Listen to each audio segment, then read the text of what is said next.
हे guys, hello everyone. So आज का जो हमारा टॉपिक है, जो हम पार्ट 2 की वीडियो लेकर आए हैं, वो है लेवल्स ऑफ मैनेजमेंट। और इसमें हम डिस्कस करेंगे top level, middle level and lower level management के बारे में। सो आइए चलिए स्टार्ट करते हैं आज का सेशन।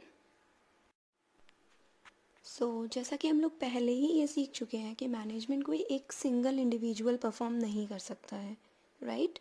इसको परफॉर्म करने के लिए हमें मतलब ग्रुप ऑफ पर्सन्स की ज़रूरत होती है। बड़ी बड़ी कंपनीज अपने स्पेशलाइज लोगों को रखती हैं कि इंडिविजुअल टास्क को परफॉर्म करने के लिए अलग अलग मैनेजरियल लेवल पे अलग अलग मैनेजर्स परफॉर्म कर रहे होते हैं अपनी ड्यूटीज़ को। तो उन ड्यूटीज़ को परफॉर्म करने के लिए उन मैनेजर्स को रिक्वायर्ड होती है नेसेसरी अथॉरिटी एंड रिस्पॉन्सिबिलिटी। तो वही हमारी जो अथॉरिटी और रिस्पॉन्सिबिलिटी अलग अलग मैनेजरियल लेवल्स को प्रोवाइड की गई है, वो 3 लेवल में होती है: top level management, middle level management and lower level management. जैसा कि आप सब देख रहे हैं, तो बात करते हैं टॉप लेवल मैनेजमेंट की। तो हमारे जो टॉप लेवल मैनेजमेंट होते हैं उसमें कौन लोग आते हैं? बेसिकली ये कंसिस्ट करता है आपके chairman, board of directors, managing directors, general manager, vice presidents, chief executive officers and so on, right. तो ये वो सारे क्रूशियल पर्सन्स हैं जो दूसरों के एफर्ट्स को जो है हमारे ऑर्गेनाइजेशन के गोल को अचीव करने में हेल्प करते हैं। उन लोग को भी गोल्स की तरफ ही बढ़ने के लिए मोटिवेट करते हैं।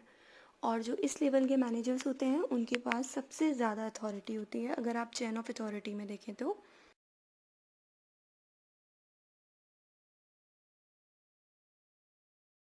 नेक्स्ट हम देखेंगे कि बेसिकली मैनेजमेंट, जो टॉप लेवल मैनेजमेंट है आपका, उनके क्या फंक्शंस होते हैं, वो लोग अपने क्या क्या चीज़ों को करते हैं।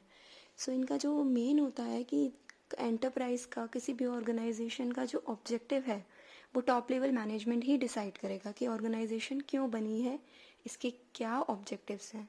सेकेंडली, उनको सारी पॉलिसीज़, सारे प्लान्स उन ऑब्जेक्टिव्स को अचीव करने के लिए जो मतलब फर्स्ट ऑब्जेक्टिव है, उन सबको अचीव करने के लिए जितनी भी प्लान्स, पॉलिसीज़ होती हैं, वो सब आपका टॉप लेवल मैनेजमेंट ही बनाता है। आफ्टर दैट जितनी भी रिसोर्सेज हैं, लाइक सारी रिसोर्सेज आपकी फिनेंस, फिक्स्ड एसेट्स, इन सबको असेंबल करने की रिस्पॉन्सिबिलिटी भी टॉप लेवल मैनेजमेंट की होती है, सो दैट आपकी जो डे टू डे एक्टिविटीज़ हैं वो कंटिन्यू वे में चलती रहें। आफ्टर दैट इनकी एक मेजर रिस्पॉन्सिबिलिटी होती है कि ऑर्गेनाइजेशन का सर्वाइवल ना रुके किसी भी पॉइंट पे आके, और ऑर्गेनाइजेशन जिस वेलफेयर के लिए बनी है उसके लिए वो अपने मोटोज़ को फुलफ़िल कर पाए। और एक अनदर इनका जो फंक्शन है वो है making contacts with outside world. जितने भी आपके गवर्नमेंट ऑफिशियल्स की मीटिंग्स होती हैं वो सब आपके टॉप लेवल मैनेजर्स जो है अटेंड करते हैं। These are the functions of top level management.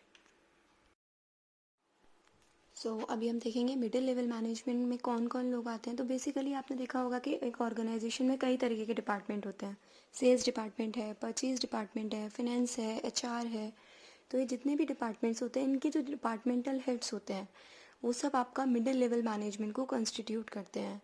और इस ग्रुप में जितने भी आपके लोग आए हैं, लाइक ये जो डिपार्टमेंट के हेड आए हैं, ये सभी रेस्पॉन्सिबल होते हैं कि जितने भी टॉप लेवल मैनेजर्स ने आपकी पॉलिसीज़ को फ्रेम किया है उनको इम्प्लीमेंट करना।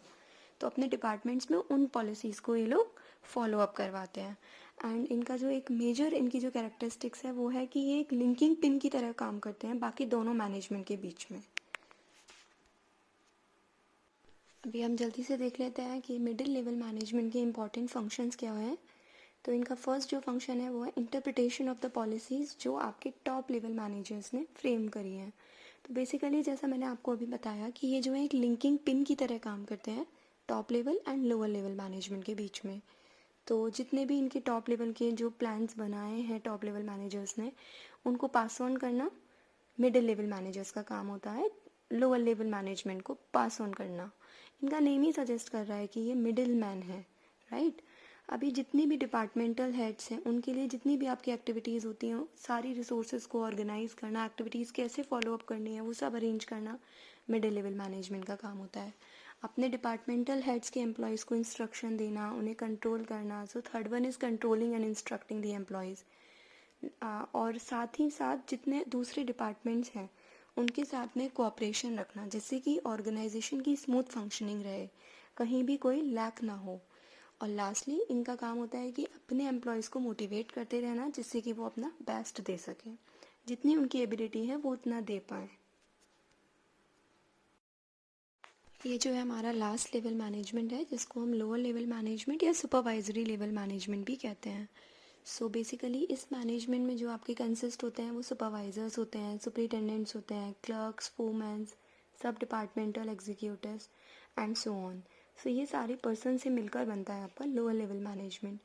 और ये वो लोग होते हैं जो एक्चुअली एक्टिविटीज़ को परफॉर्म कर रहे होते हैं लोअर लेवल पर, जो आपका ऑपरेशनल लेवल पे जो लोग काम कर रहे हैं, तो they are the one who actually perform the activities जो प्लान मैनेजमेंट ने बनाए हैं। और किसी भी प्रोडक्ट की क्वालिटी, क्वांटिटी, जो भी आउटपुट आना है, जो भी आपका फाइनल गुड है, उसकी क्वालिटी, क्वांटिटी डिपेंड करती है इन्हीं की एफिशिएंसी पे। अगर ये लोग एफिशिएंसी के साथ, इफ़ेक्टिवनेस के साथ अगर काम करेंगे, तो जो क्वालिटी और क्वांटिटी होगी वो अच्छी आएगी। तो दे आर द वन जिन पे डिपेंड करती है आपकी quality and quantity as well. So अभी इनके जो फंक्शंस हैं वो आपका लास्ट स्लाइड है, तो इनके फंक्शंस की बात करते हैं। So they firstly they represent the problems या और grievances of workers before the middle level management. तो सुपरवाइजरी लेवल मैनेजर्स जो होते हैं वो डायरेक्टली सबऑर्डिनेट से जुड़े हुए होते हैं, तो they are very well aware about their problems, their grievances. So directly ये लोग जो इनकी प्रॉब्लम्स को मिडिल लेवल मैनेजमेंट के सामने प्रेजेंट करते हैं। सेकेंडली, वर्कर्स की जितनी भी सेफ्टी है उसको लुक आफ्टर भी यही लोग करते हैं, आपके सुपरवाइजरी लेवल के जो लोग होते हैं। मिडिल लेवल मैनेजमेंट को जितना भी रिक्रूटमेंट एंड सिलेक्शन करना होता है एम्प्लॉयज़ का, उसमें हेल्प करता है ये जो आपका लास्ट लेवल है।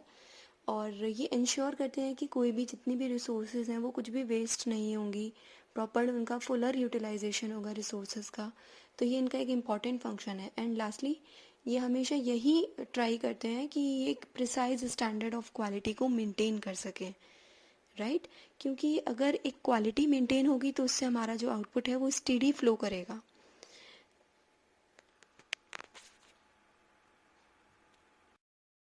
So thank you very much guys, आप लोगों ने ये सेशन लास्ट तक अटेंड किया। तो अभी आपकी कोई भी क्वेरी है लेवल्स ऑफ मैनेजमेंट से रिलेटेड, कोई भी क्वेश्चन, कोई भी डाउट, तो आप कमेंट सेक्शन में छोड़ सकते हैं। And please like our channel for more interesting videos.